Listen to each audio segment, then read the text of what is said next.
اعوذ باللہ من الشیطان الرجیم بسم اللہ الرحمن الرحیم۔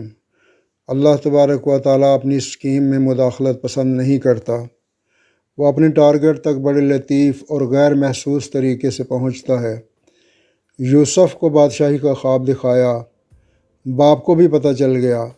ایک موجودہ نبی ہے تو دوسرا مستقبل کا نبی ہے، مگر دونوں کو ہوا نہیں لگنے دی کہ یہ کیسے ہوگا۔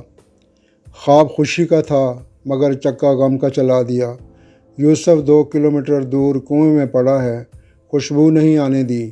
اگر خوشبو آ گئی تو باپ ہے، رہ نہیں سکے گا، جا کر نکلوا لے گا، جبکہ بادشاہی کے لیے سفر اسی کنویں سے لکھ دیا گیا تھا۔ سمجھا دوں گا تو بھی اخلاقی طور پر بہت برا لگتا ہے کہ ایک باپ اپنے بیٹے کو بادشاہ بنانے کے لیے اسے کنویں میں ڈال کر درخت کے پیچھے سے جھانک کے دیکھ رہا ہے کہ قافلے والوں نے اٹھایا ہے یا نہیں، لہذا سارا انتظام اپنے ہاتھ میں رکھا ہے۔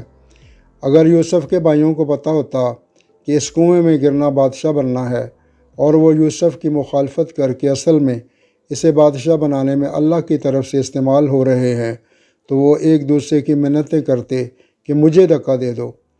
یوسف عزیز کے گھر گئے تو نعمتوں بھرے ماحول سے اٹھا کر جیل میں ڈال دیا۔ جیل کے ساتھیوں کی تعبیر بتائی تو بچ جانے والے سے کہا کہ میرے کیس کا ذکر بادشاہ کے دربار میں کرنا، مگر مناسب وقت تک یوسف کو جیل میں رکھنے کی اسکیم کے تحت شیطان نے اسے بلا دیا۔ یوں شیطان بھی اللہ کی اسکیم کو نہ سمجھ سکا اور بطور ٹول استعمال ہو گیا۔ اگر اس وقت یوسف علیہ السلام کا ذکر ہو جاتا تو یوسف سوالی ہوتے، اور اب کو یہ پسند نہیں تھا۔ اس کی اسکیم میں بادشاہ کو سوالی بن کر آنا تھا اور پھر بادشاہ کو خواب دکھا کر سوالی بنایا، اور یوسف علیہ السلام کی تعبیر نے ان کی عقل و دانش کا سکہ جما دیا۔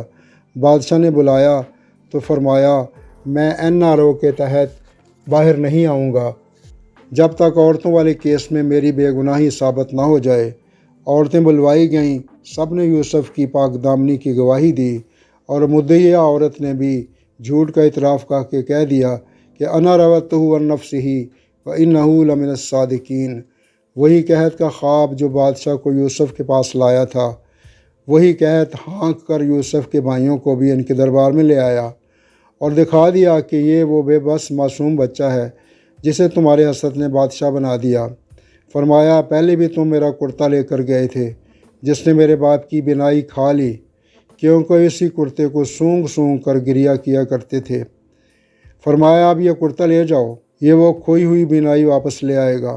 اب یوسف نہیں، یوسف کا کرتا مصر سے چلا ہے تو کنعان کے صحرا مہک اٹھے ہیں، یعقوب چیخ پڑے ہیں۔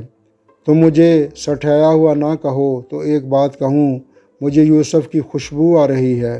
سبحان اللہ، جب رب نہیں چاہتا تھا تو 2 کلومیٹر دور کے کنویں سے خبر نہیں آنے دی، جب سوئچ آن کیا ہے تو مصر سے کنعان تک خوشبو سفر کر گئی ہے۔ واللہ غالب علی امرہ ولکن اکثر الناس لا یعلمون۔ اللہ جو چاہتا ہے وہ کر کے ہی رہتا ہے، مگر لوگوں کی اکثریت یہ بات نہیں جانتی۔